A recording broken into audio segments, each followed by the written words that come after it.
안녕하세요. 오늘은 11월 20일 오전 8시 30분입니다. 테슬라는 10년 후에 10배 간다 그러고요. 테슬라만의 ETF가 나온다고 합니다. 중국은 코로나 확진자가 감소하고 있고요. 2차 전지에 대해 2023년 성장성에 대해서 말씀드리고요. 애플이랑 TSMC는 내년에 실적이 개선된다고 합니다. 구독, 좋아요 부탁드립니다. 10년 뒤 퇴직 너만 믿는다 1억 몰빵한 40대 직장인의 베팅에 대한 얘긴데요. 테슬라는 8년에서 10년 뒤 시가총액이 우리나라 돈으로 6,223조 원에 될 것이라고 예상하고 있습니다. 론 바론 캐피탈 회장은 테슬라 초기 투자자로 막대한 돈을 벌면서 유명해졌는데요. 2014년에서 16년 테슬라에 대해 집중 투자를 했고요. 약 5,350억 원의 주식을 매집했답니다.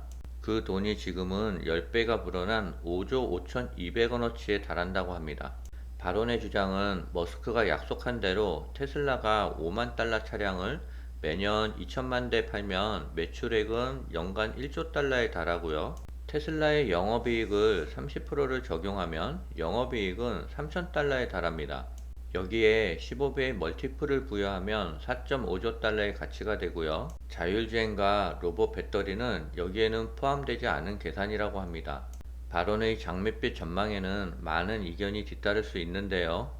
올해 130만여 대 팔 것으로 전망되는 테슬라가 10년 뒤에도 2천만 대를 팔 수 있을런지, 영업이익을 30%를 계속 유지할 수 있을런지 알 수 없습니다만, 일론 머스크의 공언대로 자율주행이 큰 성공을 거둬 이보다 더 큰 가치를 이룰 수도 있다라고 하고요.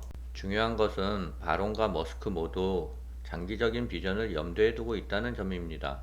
많은 이들이 테슬라 주식을 긴 안목으로 투자하라고 권하는 이유이기도 하고요.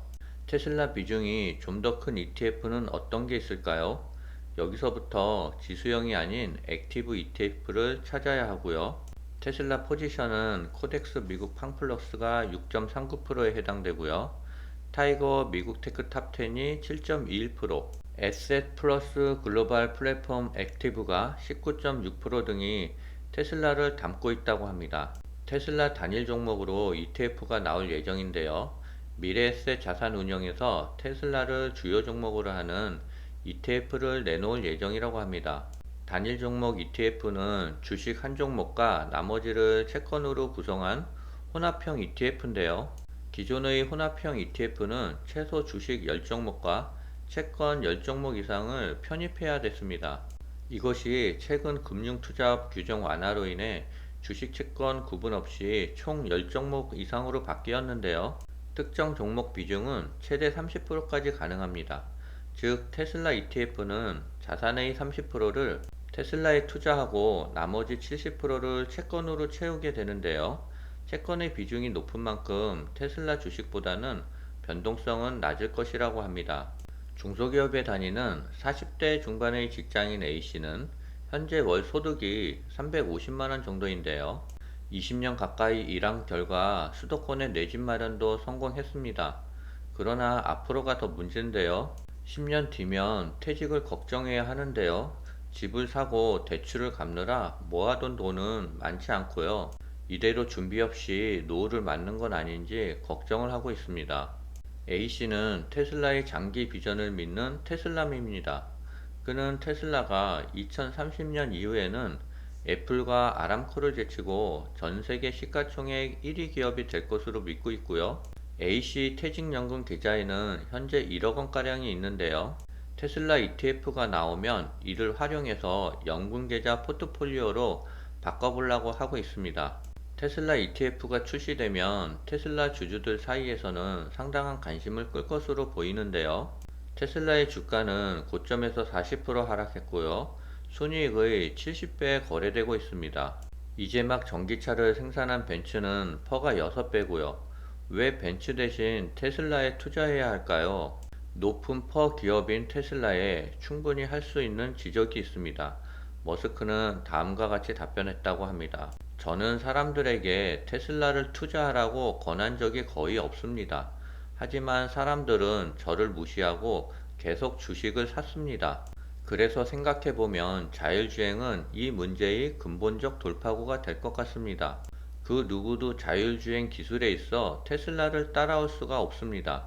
자동차는 앞으로 동일한 비용으로 5배 유용하게 쓰일 겁니다. 그 미래를 현재의 가치로 계산해보면 엄청납니다. 테슬라엔 옵티머스 로버트도 있습니다.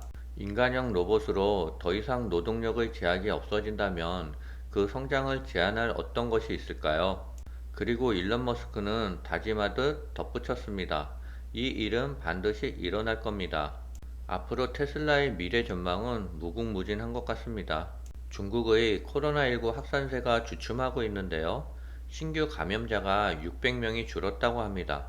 19일 중국 방역 당국 발표에 따르면 전날 중국 본토 신규 감염자 수는 23,418명이었으나 사흘 연속 2만 명대를 유지했지만 전날보다는 610명이 줄었고요. 중국의 하루 신규 감염자 수가 감소한 것은 이달 4일 이후에 14일 만에 처음이라고 합니다. 교보증권은 2차 전지에 대해서 2023년 연간 전망이라는 레포트를 제출했는데요. 전기차의 핵심 부품인 2차 전지 시장은 2025년에는 약 180조 원으로 예상하고 있습니다. 2차 전지 전망에 대한 그래프를 보시면 2021년보다 올해인 2022년이 좀 낮았고요. 내년부터는 2030년까지 그 성장성은 가파르게 올라가고 있습니다.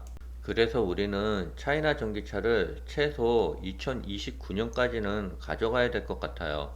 이미 생산 측면에서는 에너지 구조의 전환은 일어나고 있고요. 미국 전력 생산의 10% 수준인 재생에너지 비중은 2050년까지는 42%까지 증가한답니다. 에너지 소비 시장의 변화와 함께 주행 중 온실가스 배출량이 적은 특성을 가진 전기차의 변화는 가속화할 거라고 합니다.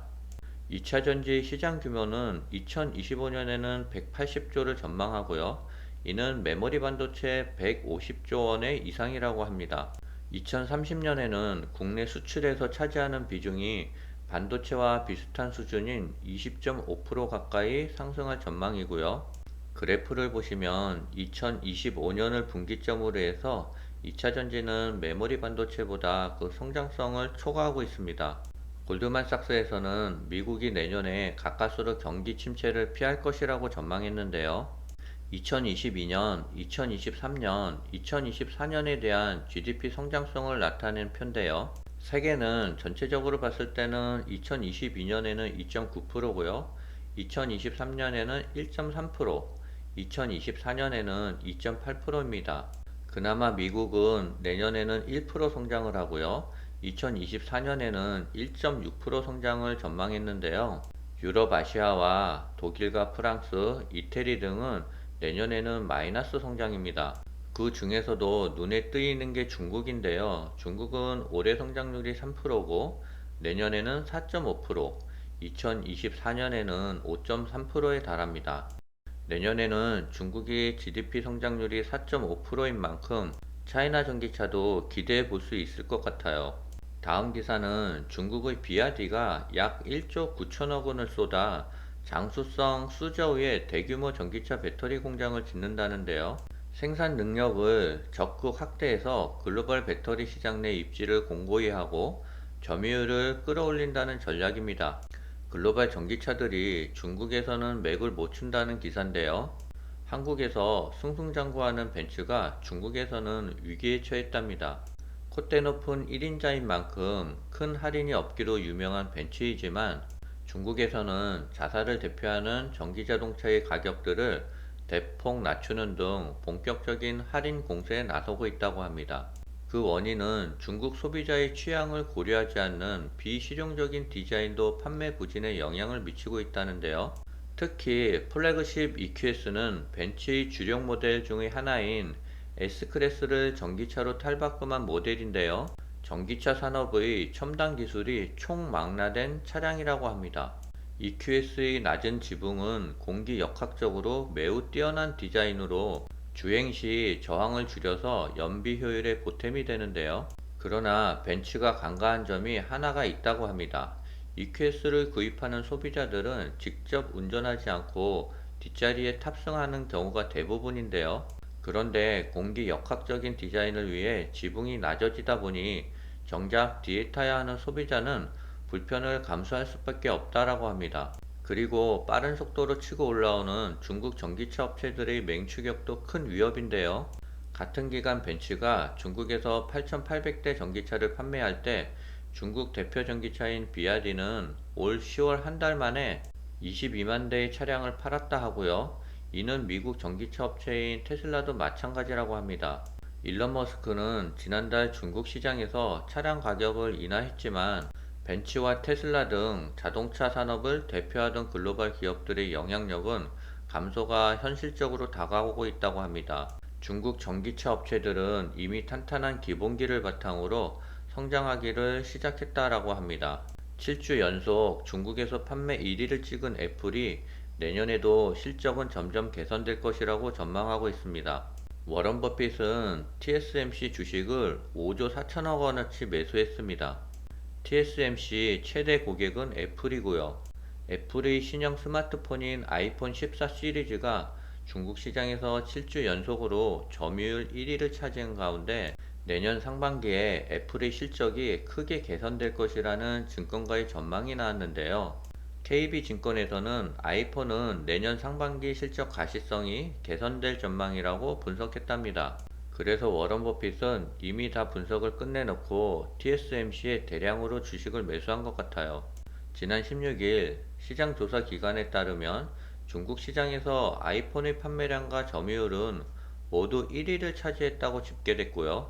애플이 중국 시장 점유율 1위를 차지한 데에는 중국 스마트폰 전체 출하량이 역성장을 기록한 반면 아이폰 판매량은 전년 대비 9%가량 증가한 점이 영향을 미쳤고요.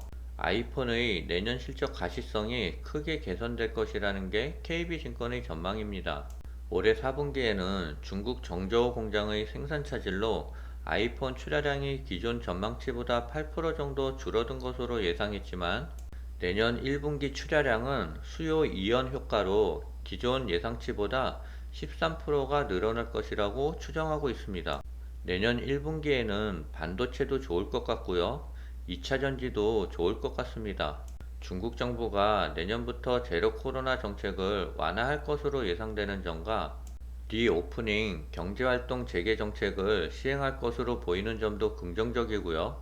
이는 향후 중국 시장에서 스마트폰 교체 수요를 자극할 것이라고 보고 있습니다.